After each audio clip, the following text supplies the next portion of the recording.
Bismillahirrahmanirrahim. Assalamualaikum warahmatullahi wabarakatuh.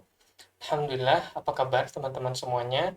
Selamat bergabung di Kulwab Pandai Cakap, kunci sukses pendidikan bicara dan bahasa pada anak. Nah, teman-teman semua, mudah-mudahan semangat ya ngikutin Kulwab ini. Dan saran saya, supaya teman-teman bisa mendapatkan manfaat optimal dari Kulwab ini, coba tonton materinya sampai selesai.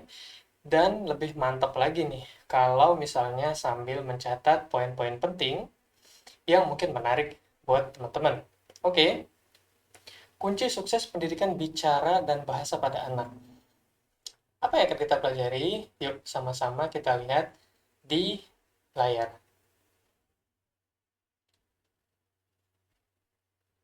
Ya, jadi bicara tentang kunci sukses bicara dan bahasa, ya, secara umum bahasa pada anak-anak kita, saya mungkin ingin mengajak teman-teman mencoba melakukan dengan sederhana, ya. Kita melihat poin-poin yang paling penting, yang paling mudah kita ingat dan yang paling perlu menjadi fokus kita dalam mengoptimalkan perkembangan bahasa dan bicara pada anak-anak kita. Jadi ada 3 poin penting nih. Yang pertama, komunikasi. Yang kedua, support system atau dukungan lingkungan, ya.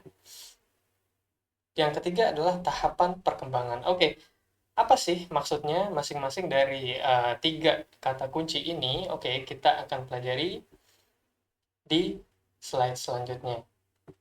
Jadi teman-teman sekalian, perlu kita ketahui bicara perkembangan bahasa ya pada anak, tujuan utamanya itu apa sih?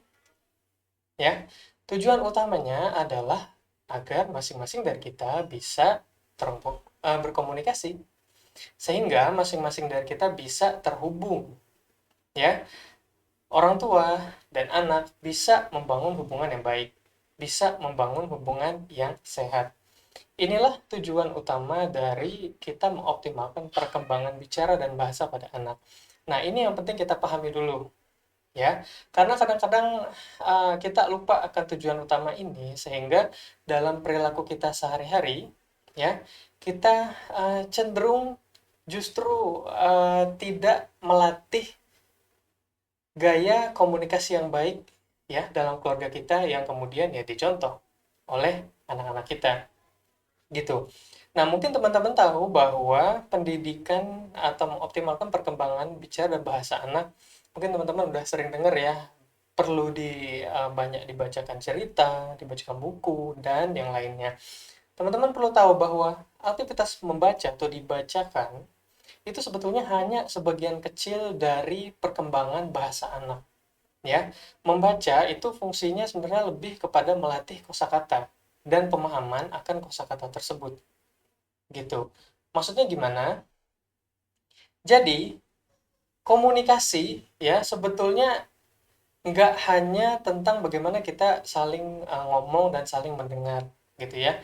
Tidak hanya lisan, tapi juga tertulis lewat simbol-simbol dan lewat gestur. Jadi tujuan utama kita mengembangkan bicara dan bahasa anak yaitu agar mereka bisa berkomunikasi dengan baik, agar mereka bisa terhubung dengan baik. Dan karena ini juga komunikasi itu tidak hanya lisan ya, tapi juga tertulis atau dengan simbol, kode atau gestur. Artinya eh, anak-anak yang bisa kita kembangkan kemampuan komunikasinya tidak hanya anak-anak yang normal. Bukan berarti anak-anak dengan keterbatasan komunikasi, ya misalnya bisu dan tidak bisa mendengar, misalnya, itu kemudian kemampuan bicara dan bahasanya tidak bisa berkembang dengan baik. Salah, ya. Kita lihat di sini, anak-anak yang pandai berbicara itu tidak sama dengan bukan berarti ya anak-anak yang punya kecerdasan yang tinggi. Jadi, penelitian membuktikan bahwa perkembangan bicara bahasa itu berbeda dengan perkembangan kecerdasan. Meskipun ada aspek-aspek yang juga mempengaruhi tentu saja, ya. khususnya kalau anak-anak kita banyak mengenali kata-kata yang sulit, kata-kata yang baru, dan mereka memahami konteksnya. Nah, ini mereka akan biasanya lebih mampu menyampaikan apa maksud mereka, ya, mengekspresikan apa yang mereka rasakan atau apa yang mereka inginkan, kayak gitu. Nah, jadi ingat, komunikasi. Tujuan utamanya adalah bagaimana orang tua dan anak, kemudian anak dengan teman-teman sebayanya, itu bisa terhubung dengan baik, bisa saling mengerti, bisa saling menyampaikan perasaan, dan saling mendengarkan. Nah, inilah yang sering kita lupakan. Komunikasi itu adalah interaksi antar manusia. Artinya, dua arah. Ada ibu dan ada anak. Ada ayah dan ada anak dengan kakaknya atau adiknya. Gitu. Nah, seringkali gagalnya kita mengembangkan atau mengoptimalkan perkembangan bicara dan bahasa anak. Karena kebanyakan dalam keluarga, kita lebih banyak menerapkan gaya komunikasi satu arah. Kita lebih banyak berkomunikasi dengan anak itu kalau ada yang kita ingin perintahkan saja, atau kalau ada yang mungkin ingin kita tegur, kita evaluasi dan perbaiki. Selebihnya kita jarang sekali berusaha untuk membangun komunikasi yang tujuannya ya untuk membangun hubungan, ya, menanyakan kabar, apa yang kamu sukai, ya, bagaimana perasaan dia, bagaimana termasuk juga kita sebagai orang tua mungkin sharing kepada anak-anak kita, apa yang kita rasakan, apa kesulitan kita saat ini, dan yang lainnya. Kuncinya adalah untuk membangun komunikasi yang baik, dua arah, ya, mendengar dan memahami. Nah, teman-teman di sini nanti akan dapat gambaran bagaimana kunci dari melatih atau mengoptimalkan perkembangan bahasa itu justru adalah dengan mendengarkan, bukan dengan bicara, bukan dengan terlalu banyak berbicara atau hanya satu arah saja. Justru dengan mendengarkan anak dan mencoba memahami apa yang dia sampaikan, bagaimana sudut pandang pikir dia dan yang lainnya, maka saat itulah anak-anak akan merasa bahwa apa yang mereka sampaikan, apa yang mereka usahakan untuk sampaikan, bahasakan, ya, bicarakan, itu benar-benar sampai tujuannya. Benar-benar ada artinya, benar-benar bisa mengubah situasi, benar-benar bisa mempengaruhi orang lain. Dalam konteks ini kita sebagai orang tuanya. Saat itulah sebenarnya anak-anak kita akan lebih terdorong untuk terus, ya, menyampaikan maksud mereka, mengekspresikan apa yang mereka rasakan dengan lisan ataupun bisa juga dengan tulisan. Nah, tapi teman-teman perlu paham lagi, ya, karena ini ya sangat dibedakan nanti dengan tahapan-tahapan perkembangan usia anak. Tapi kita akan belajar itu di bagian yang terakhir. Oke, sekarang coba kita lanjut, ya. Jadi uh, untuk bisa mengoptimalkan perkembangan bahasa itu harus ada tujuan, ya. Harus ada tujuan yang jelas dari berkomunikasi. Gitu. Nah, itulah kenapa banyak mungkin anak-anak kita yang kita coba latih atau optimalkan, ya, perkembangan bicara dan bahasanya dengan dibacakan cerita, ya. Itu mungkin sebagian dari mereka akan lebih mudah bosan misalnya. Ada anak-anak yang sebagian seperti itu. Karena apa? Karena mereka tidak merasa ada tujuan yang penting dari ini. Sekarang kalau misalnya kita misalnya membuat sesi bermain, ya, bersama anak-anak, misalnya bermain peran, ya, misalnya bermain peran atau bermain peran dengan boneka tangan atau boneka jari misalnya. Nah, di sini ada konteks, ya, dalam melatih uh, perkembangan bahasa mereka. Ada konteks, ada tujuan. Dengan inilah justru anak-anak kita akan semakin termotivasi untuk berusaha menyampaikan, untuk berusaha membicarakan, ya, mengungkapkan apa yang mereka maksud secara lisan. Gitu. Nah, jadi mesti ada tujuan yang harus kita ingin capai bersama. Kunci suksesnya di bagian komunikasi ini adalah kita mesti melatih diri kita untuk berkomunikasi dengan anak-anak itu secara setara. Maksudnya gimana? Kita, kalau saya boleh bahasakan, kita mesti membayangkan, ya, bagaimana bisa berkomunikasi dengan anak-anak kita, sebagaimana mungkin kita berkomunikasi dengan orang dewasa. Maksudnya, tidak ada prejudice di sana, tidak ada prasangka, mungkin saya bilang seperti itu. Seringkali kita berkomunikasi kepada anak dengan kacamata bahwa anak ini nggak akan paham apa maksud kita, gitu. Sehingga kita memilih untuk tidak berbicara, menjelaskan cerita, sharing permasalahan-permasalahan kita sehari-hari pada mereka misalnya. Kayak gitu. Padahal bentuk-bentuk komunikasi seperti itu sangat penting ya dalam membangun hubungan tadi, dalam membangun komunikasi dua arah sehingga terjadi penguatan hubungan. Saat hubungan kuat, maka komunikasi akan terus terjadi dan saat itulah sebetulnya perkembangan bicara dan bahasa anak akan jauh lebih berkembang secara optimal. Seringkali kita menganggap mereka, ini anak nggak akan ngerti apa maksud kita dan yang lainnya. Sebetulnya ya di tahapan usia berapapun saja anak-anak kita, itu silahkan ajak mereka ngobrol sebagaimana mungkin kita ngobrol dengan ya orang yang setara dengan kita. Mungkin pasti ya ada hal-hal atau bagian-bagian yang mereka tidak bisa mengerti. Justru disitulah ya akan banyak brainstorming, akan banyak saling sharing. Ini maksudnya apa sih ya ayah, ibu? Ya apalagi di anak-anak prasekolah mungkin banyak kata-kata yang kemudian dia menanyakan gitu ya, ini maksudnya apa ya. Kata ini itu tadi itu maksudnya apa, itu apa ya gitu dan yang lain. Nah justru di situ sebetulnya ya akan proses belajar mengoptimalkan bicara dan bahasa yang sesungguhnya terjadi. Jadi kuncinya sebetulnya perbanyak komunikasi dengan anak-anak kita, tapi nggak hanya komunikasi yang satu arah, nggak hanya sekedar ngomong, komunikasi dua arah, saling mendengar, dan kemudian saling memahami. Nah, di poin yang kedua,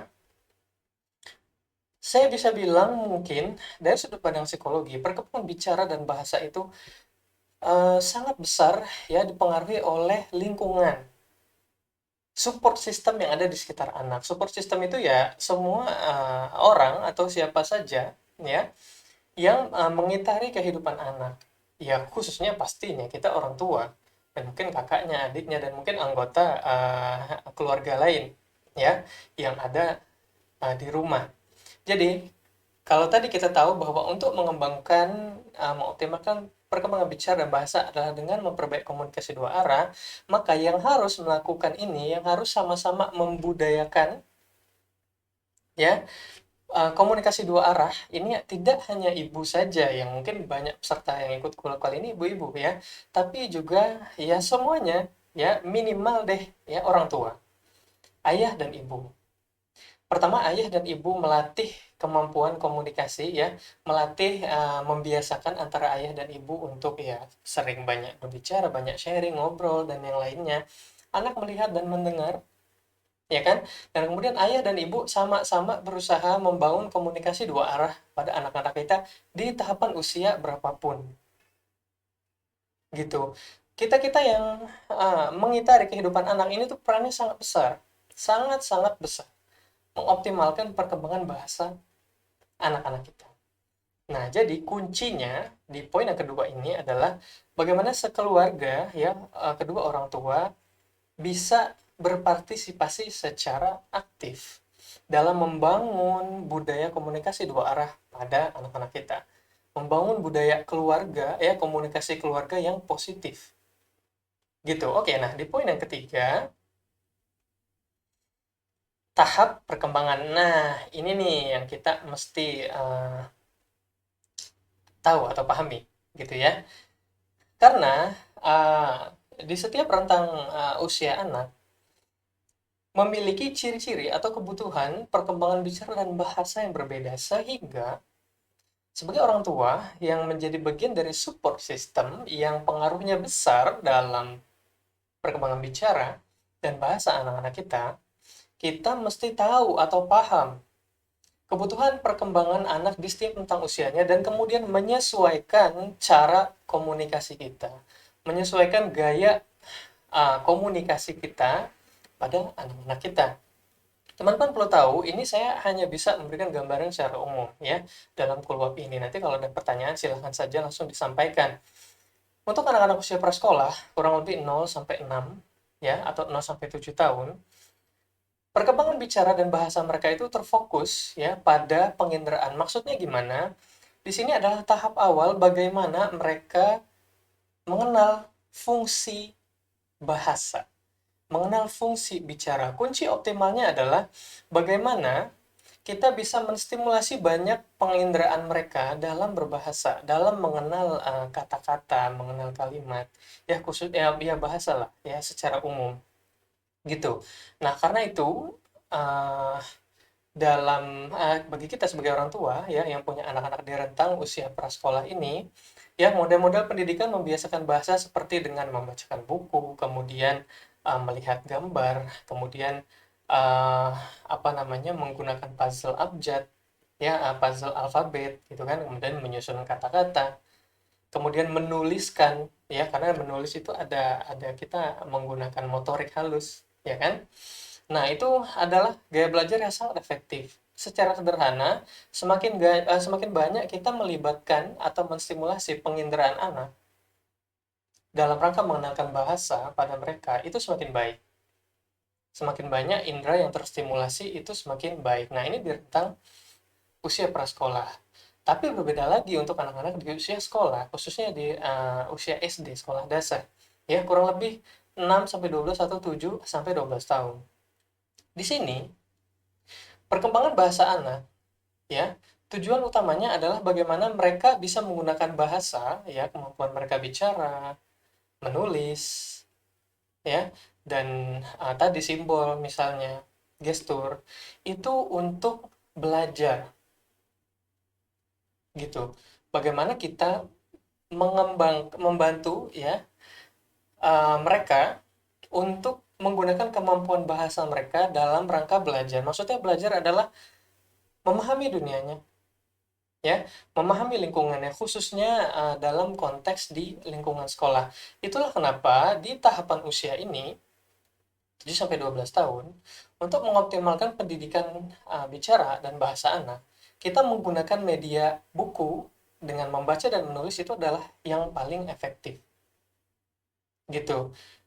Tidak hanya mengandalkan nasihat-nasihat secara lisan, ya, tidak hanya mengandalkan instruksi-instruksi atau arahan perintah-perintah secara lisan, tapi lebih banyak melakukan sharing dengan misalnya membaca bersama, ya, mencari permasalahan khususnya dalam tugas-tugas sekolah, misalnya mencari jawaban dari soal-soal yang ada di buku tugas misalnya, dengan sama-sama membaca, mencari, mengeksplor dengan menggunakan media membaca dan mencatat, menulis gitu. Ini yang paling efektif di rentang usia ini, karena mereka sedang belajar untuk menggunakan bahasa, kemampuan bahasa mereka untuk mengoptimalkan belajar mereka, menambah pengetahuan mereka, mengenal bagaimana dunia di sekitar mereka bekerja lewat pendidikan sekolah khususnya. Nah, tapi bagi anak-anak di remaja dan dewasa awal, fungsi pendidikan bicara dan bahasa itu beda lagi.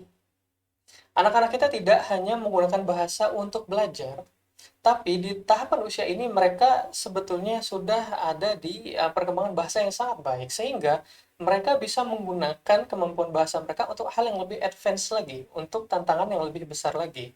Di tahap inilah mereka biasanya menggunakan kemampuan bahasa mereka, baik secara lisan atau tulisan, untuk mencoba kritis dan membangun jati diri. Itulah kenapa di anak-anak usia remaja, mereka misalnya banyak atau sering ya, mungkin berusaha membentuk aturan mereka sendiri, membentuk cara main mereka sendiri, menolak aturan-aturan yang kita terapkan, ya, menolak mungkin apa namanya instruksi-instruksi atau cara-cara yang kita sebenarnya coba ajarkan. Mereka mencoba untuk mengembangkan idealisme mereka sendiri, ya, dengan mengungkapkan, ya, dengan bersikap kritis pada orang tua. Ya, mungkin sebagai orang tua kadang kita melihatnya sebagai membangkang atau protes atau melawan dan yang lainnya, padahal, ya, justru di tahapan usia ini sebetulnya saat anak-anak kita mulai berusaha kritis, mulai bersuara, mulai berpendapat, mulai punya ide mereka sendiri, justru ini adalah tahapan yang penting untuk kita fasilitasi. Karena itu di rentang usia ini, ya, 12 tahun ke atas, gaya pendidikan untuk mengoptimalkan bicara dan bahasa yang paling optimal adalah dengan banyak mendengarkan dan banyak memahami anak-anak kita, bukan dengan banyak menasihati atau ngomelin bahkan, yang mana ya ini sering terjadi pada banyak orang tua yang punya anak-anak di usia remaja, karena kita pusing dengan mungkin kenakalan dalam tanda kutip mereka, ya, kecenderungan mereka untuk nggak ngikutin apa yang kita ajarkan, sehingga kita lebih banyak ya marahin, nasihatin, ngomelin, satu arah, satu arah, satu arah. Kita lupa bahwa tujuan utama dari mengembangkan kemampuan bicara dan bahasa adalah agar terbentuk komunikasi dua arah sehingga terbangun hubungan yang sehat dan kuat. Gitu. Nah, inilah teman-teman pentingnya bagi kita untuk memahami tahapan-tahapan perkembangan. Setiap usia anak itu menunjukkan ciri-ciri atau kebutuhan perkembangan yang berbeda, sehingga sebagai seseorang yang mendampingi tumbuh kembang mereka, kita mesti berusaha nih untuk menyesuaikan ya cara kita pada kebutuhannya anak. Sehingga ya anak-anak bisa berkembang dengan optimal, yang mana sebetulnya itu kan harapan kita semua sebagai orang tua, kan? Kita berharap agar anak-anak bisa tumbuh kembang dengan optimal. Hanya saja seringkali cara kita tidak tepat. Karena apa? Karena kita tidak mengenali kebutuhan perkembangan anak.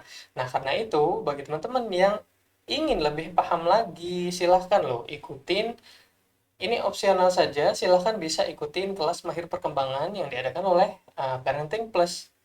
Tapi kalau nggak mau juga nggak apa-apa, karena ada banyak media-media lain yang bisa teman-teman gunakan untuk memahami setiap tahapan perkembangan anak-anak kita. Gitu. Nah, kalau gitu, silahkan kalau ada pertanyaan bisa langsung disampaikan ya. Sampai ketemu di sesi diskusi. Terima kasih. Assalamualaikum warahmatullahi wabarakatuh.